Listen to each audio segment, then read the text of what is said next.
Louvado seja nosso Senhor Jesus Cristo. Que bom. Espero que ninguém durma, né? Porque, como todo mundo já sabe, eu gosto de jogar água nos outros. Para mim isso é tranquilo, tá bom? Tem 2 garrafinhas aqui. Sério, o Carlinhos, principalmente o Carlinhos. Olha, essa aqui é reservada só para você. Certo? Bem, nós vamos dar continuidade a essa nossa formação. A gente já ouviu o Tatá falando sobre a nossa história, e a gente comentava agora há pouco sobre isso, como que é bom a gente escutar, né? Escutar um pouco sobre aquilo que nós somos, né? Aquilo que nós, de onde viemos, por que nós estamos aqui. Isso é extremamente importante. Até mesmo para a gente que já escutou várias vezes essa história, como é bom ouvir de novo, né? Como é bom ouvir de novo. Isso é uma prática que os judeus têm, né, de contar a história, fazer com que as pessoas não percam a sua né, identidade, de onde veio, por que está aqui, por que nós evangelizamos, não é verdade? Então é muito gratificante escutar, né, o Tatá falar sobre isso. E a Luciene já trouxe para nós com quem a gente mexe, né? Com quem que a gente está mexendo, com quem que a gente está evangelizando.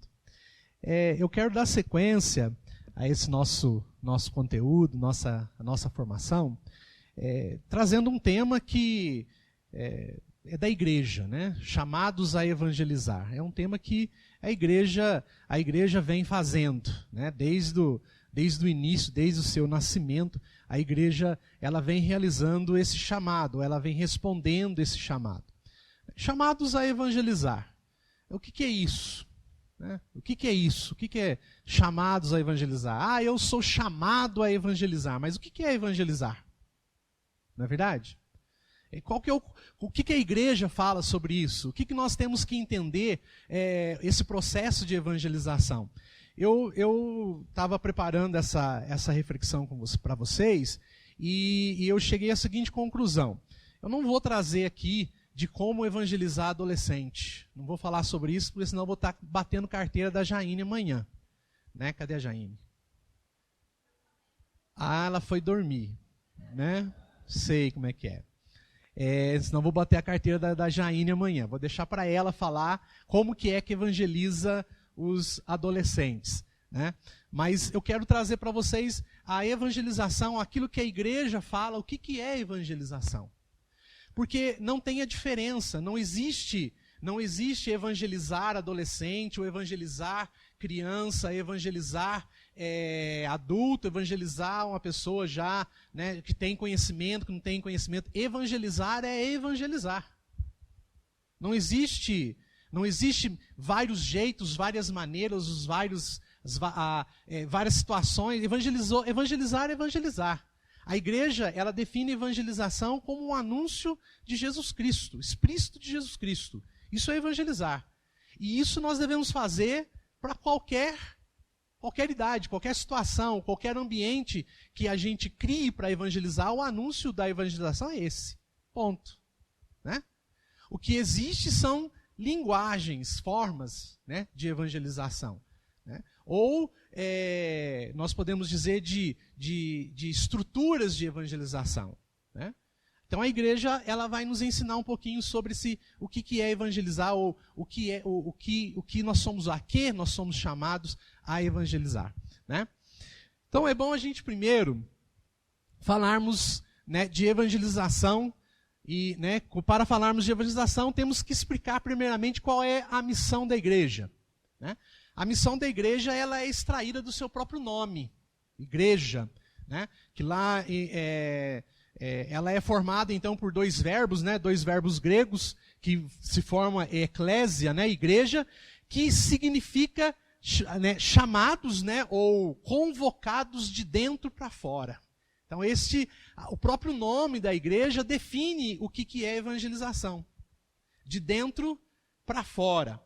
Né? Esse de dentro para fora, né, ela tem a ideia de que a missão da igreja ela tem que ser compreendida dessa forma.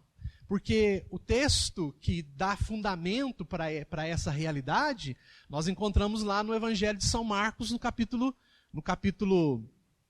16, versículo 15. Né? Ide, é de dentro para fora. Então, esse ide, ele faz com que a gente também compreenda qual que é o sentido da palavra igreja. Então, as pessoas, ou até mesmo nós, temos esse sentido da palavra igreja. Né? A igreja, quando a gente fala em igreja, as pessoas vão pensar em quê? Em templo, não é? Em templo. A igreja como templo, ou a igreja como uma construção. Né? Outros vão entender igreja como denominação. A qual igreja você pertence? Eu sou da Igreja Católica Apostólica Romana. Eu sou da igreja tal. Como uma denominação. Mas também a igreja, ela é compreendida como uma comunidade. Uma comunidade. Mas o verdadeiro sentido da igreja, ela está naquilo que Paulo nos ensina. A igreja como um corpo místico de Cristo. E é a partir dessa visão de igreja, a partir dessa designação que procede à igreja, que eu quero trabalhar com vocês um pouquinho sobre a evangelização ou a missão da igreja. Quando nós falamos de missão da igreja, nós temos que entender que essa missão da igreja se divide em 3 etapas. 3 etapas dessa missão da igreja. Primeiro, a missão da igreja para com Deus. A missão da igreja para com Deus está no sentido da vida de oração, do relacionamento com Deus. Como que é o meu relacionamento com Deus? Veja, quando Jesus Cristo ele chama os 12, né, lá no Evangelho de São Marcos, no capítulo 3, no versículo 13, ele diz assim, Jesus sobe um monte, quando ele volta do monte, ele chama quem ele quis. Não é isso? O chamado de Jesus Cristo a quem...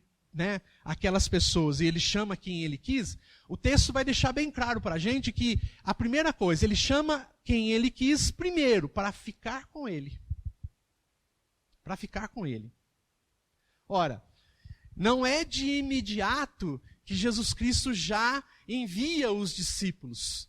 Primeiro, Jesus Cristo chama os discípulos para ficar com ele. O ficar com ele está dentro da dimensão da vida de oração, mas também está dentro da dimensão discipular. Né? A gente viu o Tatá falando para nós que o discipulado faz parte da nossa identidade. Né? Então, a questão discipular está no aprender. No aprender. A vida de oração está também na questão discipular. Porque a vida de oração é aprender com Jesus aquilo que Jesus nos ensina no sentido de relacionamento com o Pai. Né? A vida de oração ela é tão importante para nós enquanto chamados à evangelização, chamados a evangelizar, como é a própria evangelização. Né? E às vezes nós não entendemos esse caminho. A gente muitas vezes acontece da gente querer passar pela vida de oração no sentido passar mesmo, sabe? Né? Eu estou tão acostumado a evangelizar, ou eu estou tão acostumado a fazer esse tipo de serviço, que não tem a necessidade de eu parar para rezar, ou seja, para preparar mesmo aquilo qual eu fui designado a fazer. Isso se chama ativismo. Né? Ativismo. Gente, isso é um perigo para nós evangelizadores. É um perigo. Sabe aquela pregação que você preparou já há algum tempo e que você guarda lá no meio das suas coisas? Pois bem, é um perigo você dizer assim, nossa, minha pregação está pronta. Vou pegar ela e vou, né, usar ela de novo. Sem uma preparação no sentido de entender que a missão da igreja, em primeiro lugar, é estar com Deus. Essa é a primeira missão da igreja. E por ser a primeira, assim como ensina para nós Atos dos Apóstolos, a oração ela está no último lugar, mas a oração ela predomina sobre os outros. Então a oração é extremamente importante nesse aspecto de missão. Depois, a missão da igreja para consigo mesma, ou quer dizer o quê? A igreja também, ela não se baseia simplesmente na oração. a igreja também tem como base o seu ensino, a sua doutrina, né? Que também é um dos princípios nosso de identidade, formação permanente, não é? Está dentro da nossa identidade. Então a igreja também nos ensina que nós precisamos ter um aprofundamento. A gente precisa estar dentro daquilo que a igreja nos ensina como tem que ser. Por isso a igreja também tem essa questão do relacionamento, ou missão da igreja para consigo mesma, a doutrina disciplinar dos seus membros. Eles eram perseverantes na doutrina dos apóstolos, quer dizer, no ensinamento que os apóstolos davam. E também a missão da igreja para com o mundo. E aqui é o ponto essencial para nós, né?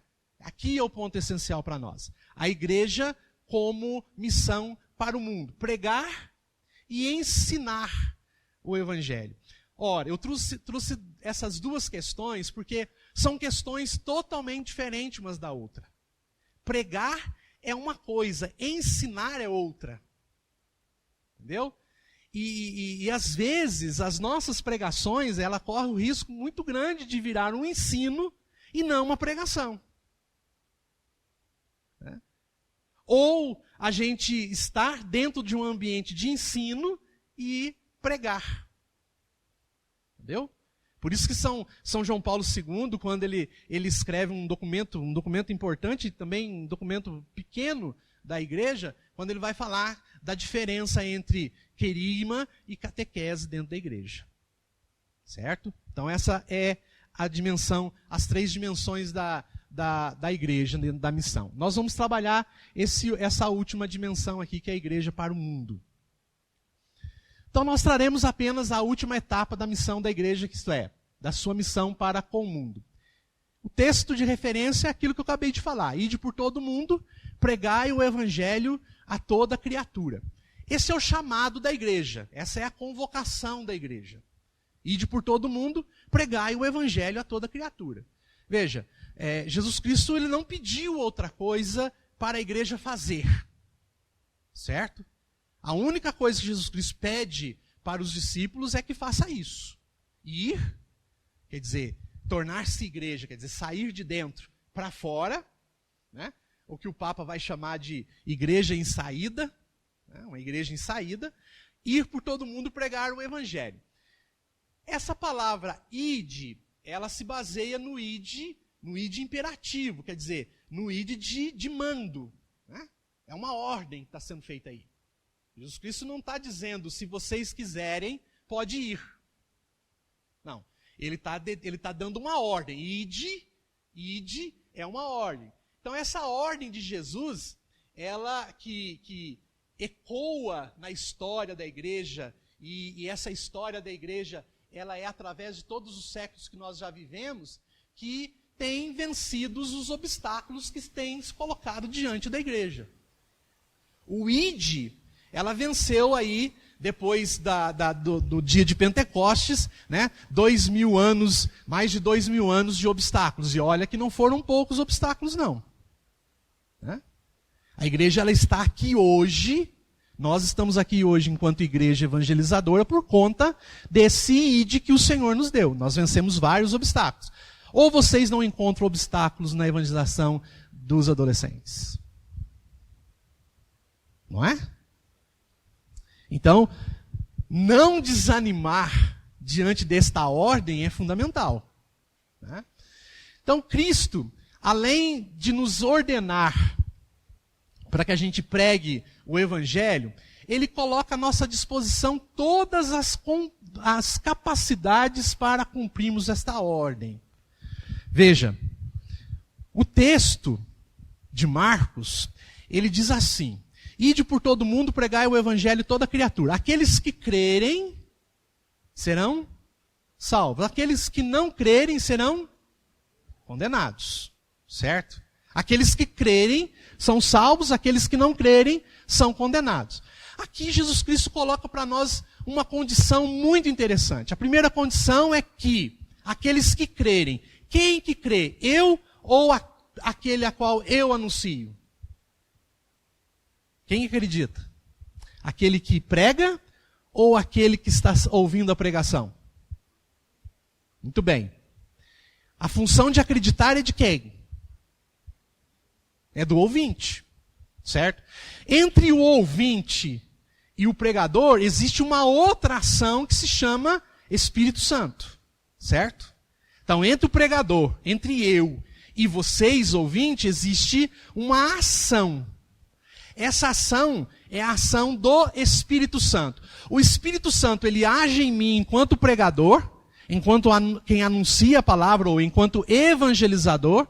O Espírito Santo, ele age em mim de uma forma, e ele age no ouvinte de uma outra forma, de gerar a fé. Só que existe aqui duas situações. Existe a situação minha, enquanto pregador, eu tenho que estar preparado e convicto do que eu falo, certo? Mas, para gerar fé, aquele que ouve, ele tem que aceitar aquilo que eu estou pregando. Por isso que Jesus Cristo fala, aqueles que acreditarem serão salvos, aqueles que não acreditarem já estão condenados. Por quê? Porque a palavra, ela não vem sozinha, a palavra ela vem com sinais, porque o texto fala assim, e os sinais acompanharão aqueles que crerem. Veja, aqueles que crerem em quê? Aqueles que crerem na palavra que está sendo pregada e naquele que crer na palavra que prega. Então é uma mão dupla. Entendeu?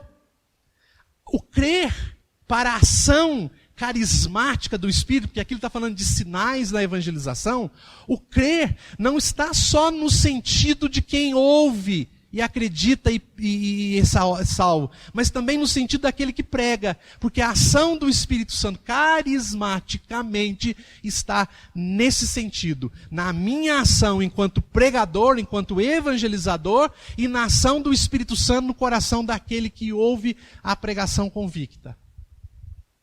O carisma só tem sentido assim, se não for assim não tem sentido carismas. Certo? Bem, então quero aprofundar com vocês algumas questões da evangelização. Vamos lá. Gente, se eu ver que vocês estão dormindo, vocês podem dar uma espreguiçada, viu? E pode perguntar também, se vocês quiserem alguma coisa, tá bom?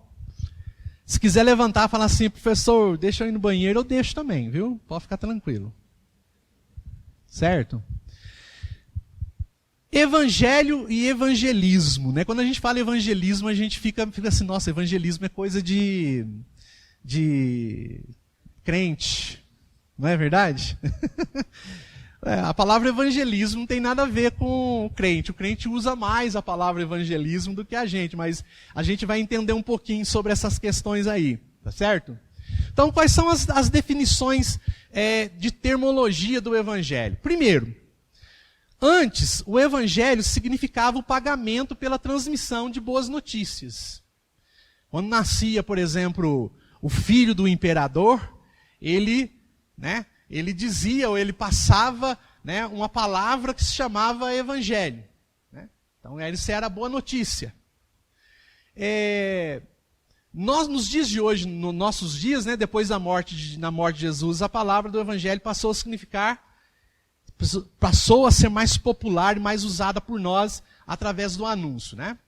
O evangelho é o conjunto de fatos e ensinos bíblicos que nos apresenta o cumprimento da providência de Deus para a salvação dos pecadores. Essa é uma outra definição do evangelho. Mas São Paulo, ele traz uma definição muito prática do que é o evangelho. Ele vai dizer que o evangélico é aquilo que está lá em Romanos 1,16. Poder de Deus para a salvação daqueles que creem. Essa é a verdadeira definição do evangelho dada por Jesus, por São Paulo. Aí nós vemos então o que é evangelização ou evangelismo, o evangelizar. Evangelização, o que é evangelização? Evangelização então é o ato, o efeito, a ação evangelizadora. É o evangelho em ação, certo? Depois nós encontramos a evangelização, o anúncio das boas novas do evangelho de Jesus Cristo. Isso é evangelização. Evangelizar ou o evangelismo, que a gente pode, né, entender como evangelismo, evangelismo ou evangelizar é o sistema, o método, a estatística da ação evangelizadora. Às vezes, ou evangelizar envolve os princípios, os métodos, as técnicas, as estratégias empregados no evangelho. Às vezes, nós misturamos tudo isso daqui e às vezes nós não fazemos, né, da maneira correta.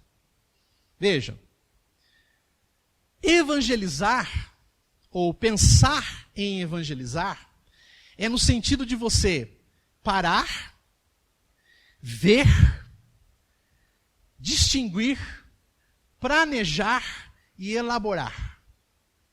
Isso tem um nome. Isso se chama planejamento.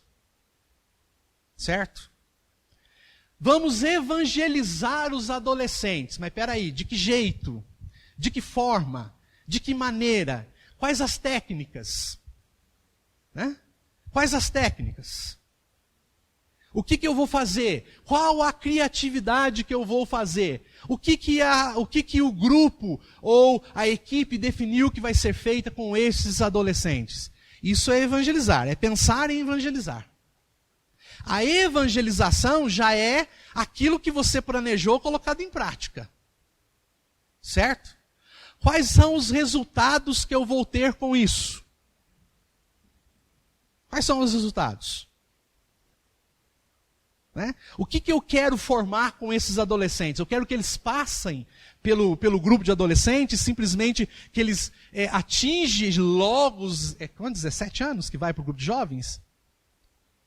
16? Eu quero que eles atinjam 16 anos, porque eu não aguento mais ele ficar aqui, meu Deus do céu. Que vai dar trabalho lá para o Ministério Marcos. Será que é isso mesmo que eu quero para os meus adolescentes? Vocês não estão entendendo a diferença? Então, quando eu penso em evangelizar adolescente, eu tenho que pensar primeiro qual é o sistema, qual é o método, qual é a estratégia, qual é a ação evangelizadora que eu vou estar fazendo. Veja, o chamado à evangelização não é só pegar a Bíblia e colocar debaixo do braço e dizer assim, vou pregar. Ou simplesmente diante de uma comunidade, vamos começar para ver no que dá. Eu já escutei muito isso. Vamos começar para ver no que dá?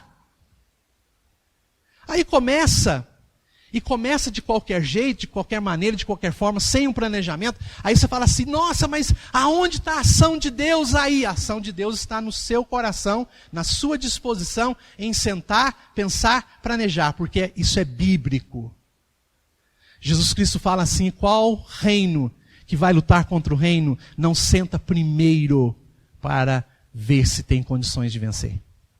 Para não passar o quê? Vergonha. Para não passar vergonha. Então, se nós somos chamados a evangelizar, não é evangelizar de qualquer jeito. Não é evangelizar de qualquer forma. Até porque o nome de Jesus Cristo não é qualquer nome. Não é de qualquer jeito, não é de qualquer maneira. Nós vimos conversando, Caminho e eu, Carlinho. Carlinho estava contando uma história de que ele estava sentindo o que mesmo, Carlinhos? Muito cansado. Né? Cansado. Grande coisa, né, Carlinhos? Cansado. Que estava cansado. Cansado sem fazer nada, né, Carlinhos? Por quê? Porque as ações sem planejamento nos cansam.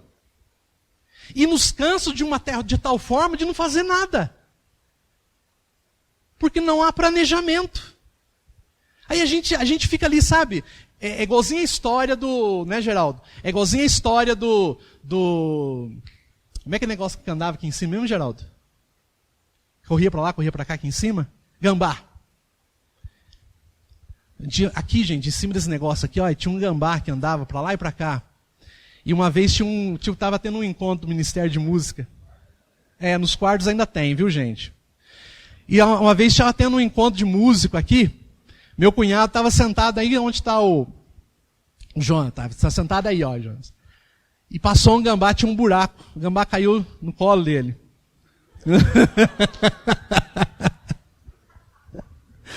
Ai, meu Deus. Mas é igualzinho a história do gambá estava ali na porta da capela, o Fanucci saiu do quarto suplício que tinha aqui atrás. Ele saiu do quarto suplício só de samba canção, né? Não, estava de camisa, mas de samba canção. Não, eu estou falando isso aí. Eu estou falando que você dorme assim torto direito, cansado de fazer nada. E aí eu veio o Gambá para cá e o Fanucci para cá. Um assustou com o outro. E como aquele chão ali é liso, um ficou batendo o pé correndo, tentando correr, e o outro ficou batendo o pé correndo, tentando correr para o lado de lá. A nossa evangelização sem planejamento é correr no mesmo lugar, cansando, sem atingir o objetivo. Isso cansa. Por isso que eu estou falando, no sentido que cansa sem fazer nada. Entendeu? Então, quando a gente fala de sistema, de método, de estratégia, da ação evangelizadora, eu estou falando isso. Né? A gente estava conversando sobre um livro importante, que é o livro da Cruz do Punhal. Né? David Wilkerson sentiu no coração o chamado de Deus para evangelizar os drogados. Foi para a rua, subiu em cima de um caixote e ali ele cansou. Qual foi a pergunta que o cara falou aí para ele mesmo? Estava se esforçando demais. Aí ele entendeu que todo aquele esforço dele, simplesmente pelo impulso, não adiantaria. Era preciso pensar. Como que eu vou chegar no coração daquele drogado? Não é só subir em cima do caixote e dizer assim, não, eu estou com poder, né? Não é assim. Foi preciso alguém chegar para ele e falar dessa forma para ele. Né? A ponto dele tomar consciência e dizer, peraí, então eu preciso ver como que eu tenho que chegar no coração dessa pessoa. Foi a partir daí que ele começou o grande movimento que existe até hoje. Entendeu? Então, é nesse sentido. Evangelizar, ele tem que envolver os princípios, os métodos, as técnicas e as estratégias necessárias para que eu possa atingir o coração da pessoa. Veja, tudo isso na ação do Espírito Santo. Tudo isso na ação do Espírito Santo. Por isso que eu falei. Planejamento. Onde, quem, quando, como. Depois, a convicção, a minha convicção, a convicção da minha evangelização, eu, enquanto pregador e evangelizador, a minha convicção destrói os argumentos, modifica a postura, fortalece em quem ouve. A pregação convicta, ela vai destruir qualquer tipo de argumento que a pessoa possa ter em relação àquilo que você está falando. Só que como que eu vou convencer a Aline, como é que eu vou mudar, por exemplo, os argumentos da Aline, se eu não tenho convicção do que eu estou falando para ela? Eu preciso ter convicção daquilo que eu estou falando para ela. Né? Dizer para a Aline, Jesus te ama, Aline. É fácil. Não é fácil? É fácil. Você chegar para qualquer pessoa e dizer para ela, Deus ama você. Né? Pode até mudar a voz, igualzinho o Marcão. É fácil. Mas o que vai mudar os argumentos da Aline em relação a essa palavra? O que vai mudar os argumentos da Aline em relação a essa palavra é a convicção com que eu falo isso. Veja, e não é um esforço. Convicção não é esforço. A pessoa convicta, ela não se esforça. O David Wilkerson, em cima daquele latão ali, ele estava se esforçando e cansando por causa disso. Mas a partir do momento que ele mudou a estratégia, ele convenceu a todos. Convenceu a todos. Né? Depois, a integração. Uma vez a pessoa, ela experimentou a ação de Deus num planejamento que você fez de uma ação evangelizadora, da qual você estava convicto na evangelização, a integração dessa pessoa é fazer com que essa pessoa, ela siga para uma conversão, ou segue para após a conversão, Por meio do quê? Por meio da ação do batismo no Espírito Santo, que também é nossa identidade, para a formação, fazendo com que essa pessoa tenha um crescimento. Eu estou falando de pessoas, mas isso é uma aplicação que nós fazemos a todos. Lembra que eu falei isso? Isso não é uma aplicação somente para adultos, não. É para todos. Né? Ela vai crescer o quê? Ela vai crescer na fé, ela vai crescer na sabedoria, ela vai crescer na prática de oração, na fidelidade e na capacidade de testemunhar. Quando ela chegar nessa capacidade de testemunhar, nós voltamos de novo aqui. Vocês estão vendo que é um ciclo? É um ciclo. Por isso que o Tatá dizia na pregação dele que ele está falando com pessoas que estão evangelizando o futuro da comunidade. Quando eu comecei na comunidade, eu comecei com 15 anos. Eu tive uma experiência de Deus na minha vida com 15 anos de idade. Na verdade, eu participei do meu primeiro grupo de oração com 10 anos. Isso em 1987. Eu tinha 10 anos quando eu participei do primeiro grupo de oração. Naquele dia eu senti já um negócio diferente.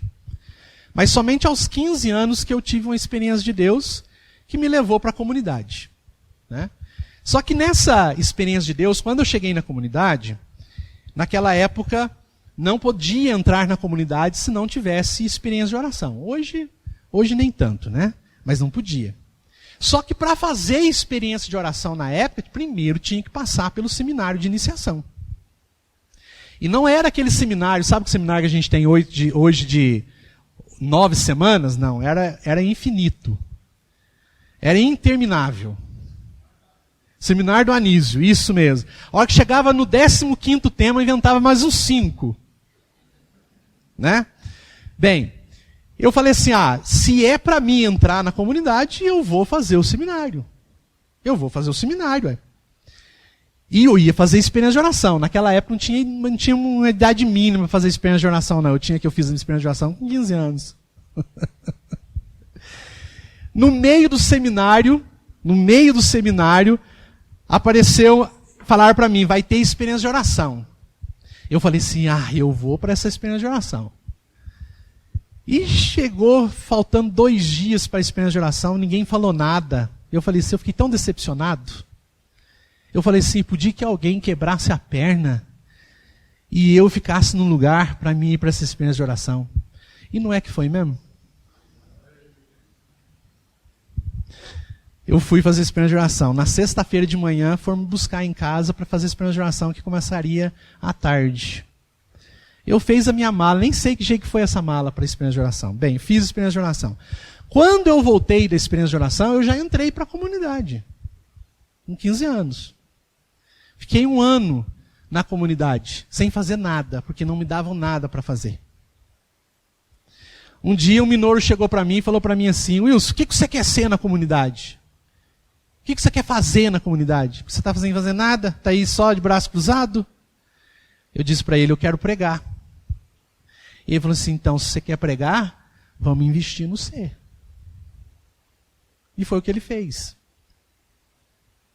Passou alguns dias, o minoro falou assim, olha gente, eu já estou há 20 anos na coordenação da comunidade, está na hora de eu sair.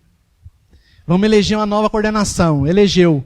Ficou o irmão dele, que era o mais, na comunidade o minoro era o mais velho, o irmão dele era abaixo dele. O minorinho, que nós chamamos aí de minorinho assumiu a coordenação. Agora nós precisamos de um jovem para assumir a vice-coordenação. Era eu de jovem na comunidade. Me colocaram como vice-coordenador do minorinho. O minorinho olhou para mim e falou assim, fica tranquilo. Papel de vice é escorar poste. Porque ficava ali só escorando, sabe?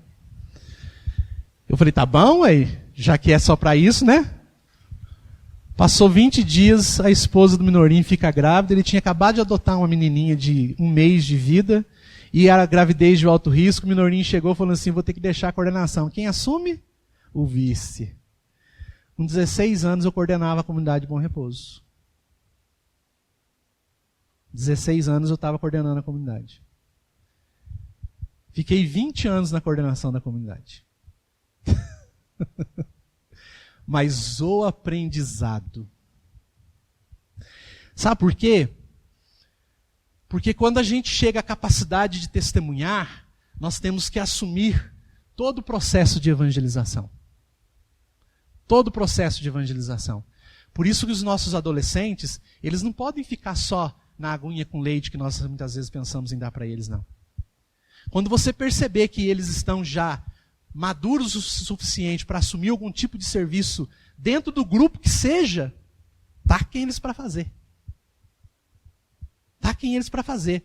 Seja para conduzir um momentinho de oração, seja para fazer a ornamentação do local, seja para fazer o que for necessário, taquem eles para fazer.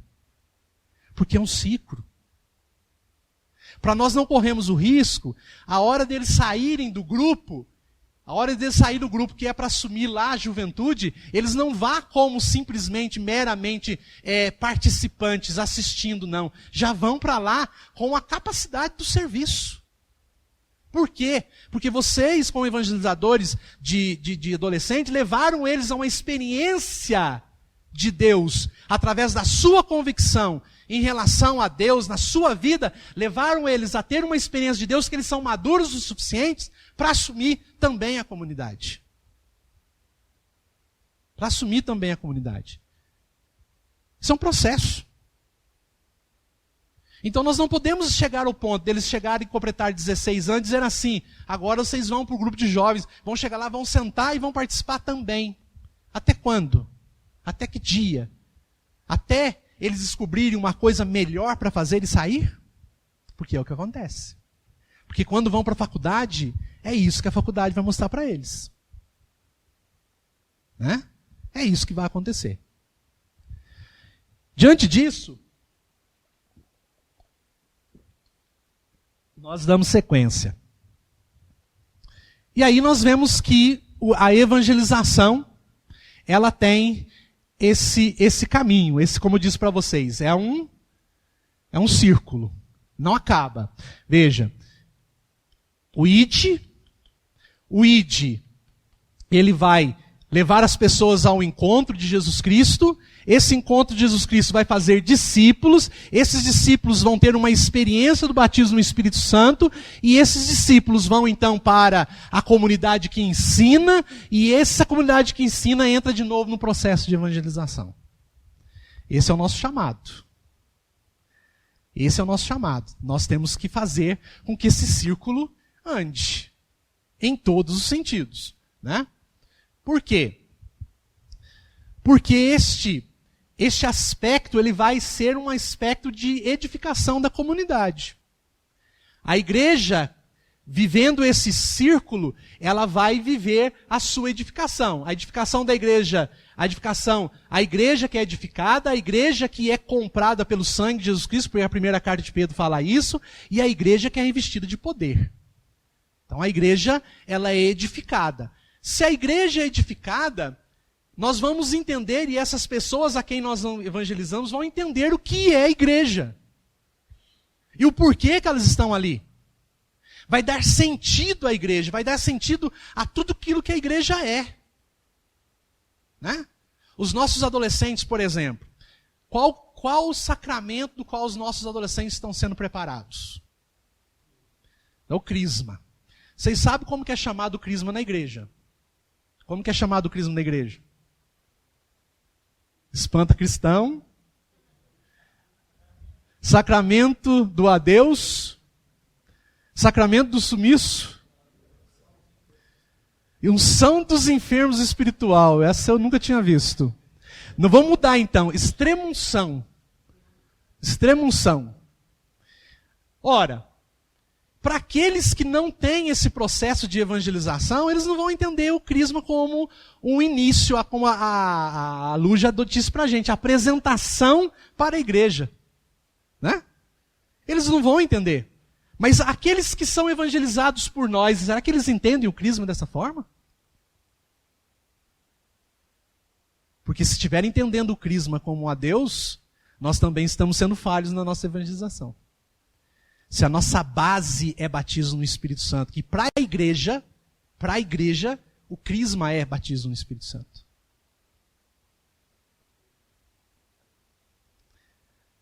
Para a igreja, o crisma é batismo no Espírito Santo. Entendeu? Por quê? Porque é a confirmação. Do quê? Do batismo. Através de uma unção. Aonde existe uma graça por trás disso. Então, os nossos que vão ser crismados têm que entender o crisma como batismo no Espírito Santo. Né? Ultimamente, nossa, não vou falar isso não, porque está sendo gravado, esquece. Aí nós vamos entender qual é, então, o duplo sentido da igreja. A igreja, ela tem o sentido da igreja como corpo, como comunidade, ela tem o sentido como organismo, como uma organização, e a igreja é isso, né? Mas ela também tem o sentido da comunidade. E aí nós vamos entender qual é o papel da evangelização. Se o papel da evangelização é levar as pessoas ao conhecimento de Cristo, o conhecimento de Cristo não pode parar só no conhecimento de Cristo, ele tem que ter um sentido. A comunidade é o sentido da evangelização.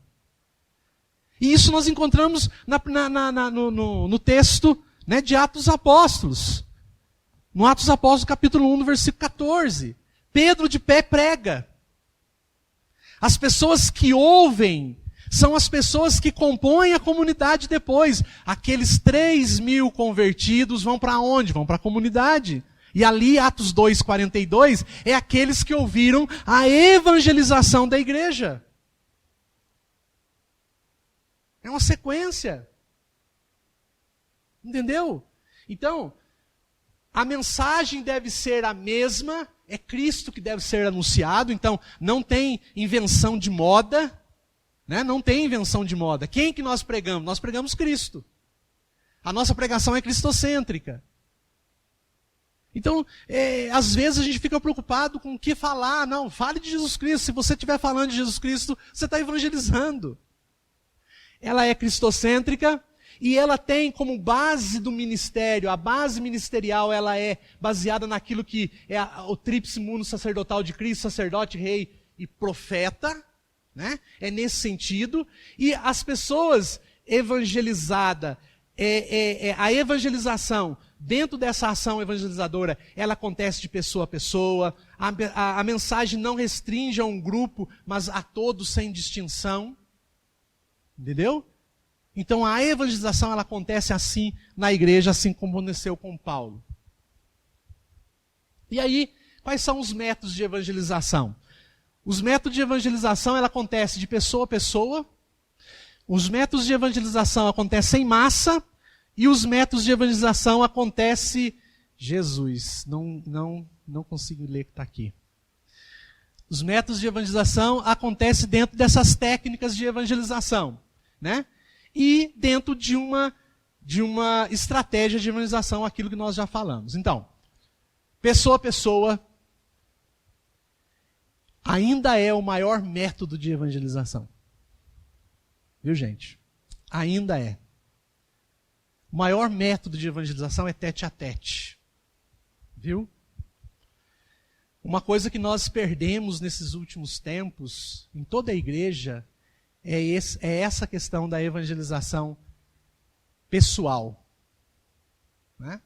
Aonde que vai ter missão mesmo aqui nos dias de Diocesana? É lá em Poço Fundo.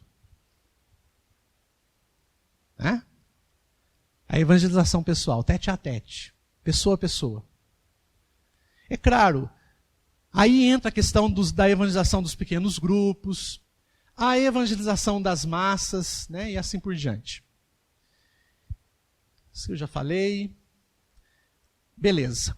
E a igreja tem, então, essas duas dimensões de crescimento. Quando nós evangelizamos, como eu dizia, nós levamos as pessoas também a um crescimento, e esse crescimento é vertical.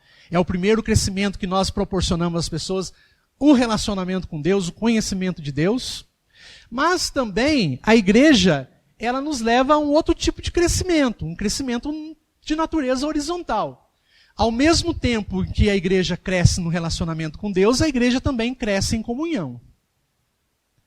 Então tudo que nós fizermos, não gerar comunidade, como diz nosso fundador, Monsenhor Mauro, se não fazermos comunidade, nós não fizemos nada. Entendeu? Se nós proporcionamos relacionamento com Deus, esse relacionamento com Deus tem que gerar comunidade. Por isso que não é fácil permanecer na comunidade quando não se reza. Viu? Se você quer permanecer na comunidade há bastante tempo, você tem que rezar. Se você não rezar, você não permanece na comunidade, não.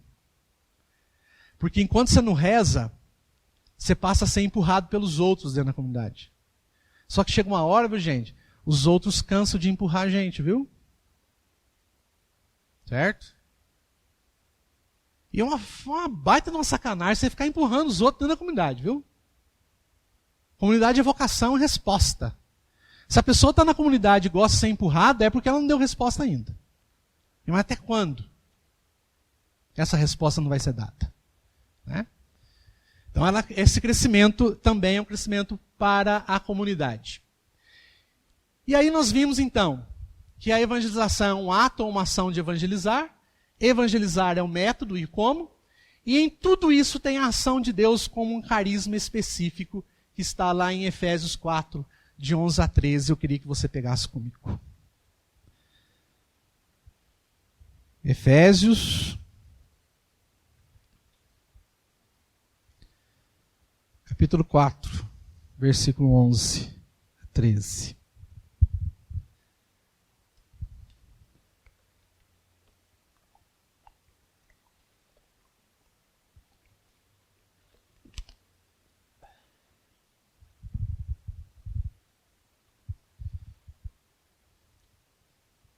Todo mundo achou? E os dons que ele deu foram apóstolos, profetas, evangelistas, pastores, doutores. E os dons que ele deu foram apóstolos, profetas, evangelistas, pastores e doutores. A fim de pôr quem? De pôr os santos em condição de cumprir o ministério para edificar o corpo de Cristo, até que chegamos todos juntos à unidade na fé e no conhecimento do Filho de Deus, ao estado de adultos e estatura de Cristo em sua plenitude. Esses 5 dons, ou 5 carismas, são carismas institucionais, dados à igreja. Certo? Esses são carismas dados à igreja. Às vezes, na evangelização, ou na comunidade, nós ficamos preocupados com os carismas que São Paulo fala para nós lá na primeira carta aos Coríntios, capítulo 12, não é verdade? Ah, Senhor, dá os carismas da cura, dá os carismas dos milagres, e dá os carismas disso, e dá os carismas daquilo. E são sinais. Sinais que acompanham que? A palavra. A palavra ela deve ser o quê? Pregada. Muito bem. Carismas é para evangelização. Certo? Se nós não tivermos missão, nós não temos carismas. Porque o poder é dado para testemunhar. Não adianta, você pode gritar para Deus de quase morrer, pedindo para Deus te dar os carismas. Se você continuar de braços cruzados, você não vai ter carisma. Porque o carisma é dado para a missão. E para a abertura do teu coração à missão. Certo? Só que estes são dados para a igreja. Isso constitui a comunidade. Institui a comunidade. Então, o Senhor suscita na comunidade. Eu fiz o sinalzinho peguei o sinal da mão só para a gente entender. Porque o apóstolo, ele é o polegar. Porque o polegar é o dedo mais forte da mão. Ele é o dedo mais forte. O apóstolo, ele é o polegar, porque dentro da comunidade é aquele que consegue fazer outras comunidades. Que consegue formar e consegue organizar outras comunidades. Ele é o mais forte, porque nós precisamos de comunidade. Depois nós temos o profeta que está no indicador, porque o profeta aqui é aquele que mostra o caminho, indica para onde nós devemos ir, é aquele que fala a verdade, é aquele que não tem medo de mostrar, é por aqui que nós vamos. Este é o profeta. Depois nós encontramos o evangelista, que é o dedo médio. Por quê? Porque é o dedo maior. É o dedo maior. Não posso fazer o sinal, senão fica muito feio. Mas é o dedo maior. Por que é o maior? Porque sem o evangelista, sem aquele que evangeliza, não existe comunidade. Ele é o maior porque o serviço de evangelização dentro de uma comunidade formada pelo apóstolo deve ser o maior serviço que a comunidade tem que proporcionar. Porque senão, não vai ter novos apóstolos. Não vai ter novos profetas, se não houver evangelização. Então, ele é o maior de todos. E está no centro. Porque a igreja é evangelizadora. Então, aqueles na comunidade que têm essa missão, essa vocação de ser evangelista, ele deve ser aquele que anuncia e não tem medo de anunciar e não desiste de anunciar. Depois nós temos os pastores. Os pastores é aquele que está no anelar, porque é ele que tem o compromisso de cuidar da comunidade. É ele quem cuida. É ele que traz para perto de si. É ele que caminha na frente. É aquele que é compromissado com a comunidade. E o mestre? O mestre é um mindinho. Aí você fala assim, nossa, mas o ministério do mestre é tão importante porque é aquele que ensina. Ele é um mindinho porque ele está abaixo de todos para poder enxergar a todos. No nível de todos. Para poder formar a todos. Sem distinção. Esses carismas é nosso. Esses carismas é dado para a igreja. Para a igreja se organizar. Isso aqui se chama organização da evangelização. Para isso nós somos chamados. A uns o Senhor escolheu apóstolos. Na comunidade nossa nós temos várias pessoas que nós olhando a gente já fala assim, não, essa pessoa é apóstolo. Porque aonde você pôr ela, ela forma comunidade. Essa pessoa ela é profeta, porque ela sempre está mostrando para nós assim, olha, caminho não é esse não, caminho é por aqui. Por que a gente não pode ir por aqui? Olha, é por aqui. Outros o Senhor faz evangelista. É aquele que vai, como diz o padre Douglas, vai na casa do ateu, né, do pagão, e fica ali até o pagão se converter. Não é? Esse é evangelista. É aquele que acolhe, é aquele que abraça, é aquele que fala Jesus te ama toda hora, né? É aquele que não desiste. De jeito nenhum. Nós temos pastores dentro da comunidade, os nossos coordenadores. Os nossos coordenadores. E nós temos os mestres. Nós tivemos a pregação aqui de um grande mestre hoje já. Não é? Que quando você olha para ele, mesmo ter passado por tudo que ele passou, ele continua ensinando. Olha que maravilha que é a igreja. E nós estamos nesse amaranhado. E somos chamados a evangelizar. Somos chamados a evangelizar. E aí? Está disposto?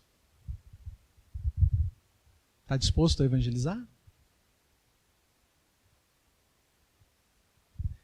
Veja bem, quando você chegar lá na sua comunidade, no seu grupo de adolescente, olhe para eles e pensam neles como você amanhã. E invistam nele. Igual o Zuminor fez para mim. Ah, você quer? Então eu vou investir no C. Mandou para fazer a primeira escola de pregadores que teve aqui. Você lembra, Geraldo, dessa escola de evangelizadores? Padre Jonas veio pregar. Veio dar uma aula de pregação profética. Escola de evangelizadores. Escola de pregadores. Depois teve escola de evangelizadores. 10 dias aqui. Depois ainda sortou nós aí, numa cidade aí que, né, mandava, tirava, só deixava o documento no bolso. Só. Mas foi uma experiência tão grande, tão grande. Invista. Invista nos seus a quem vocês evangelizam.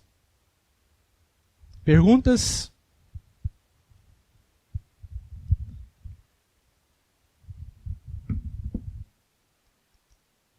pergunta, gente? Fique tranquilo.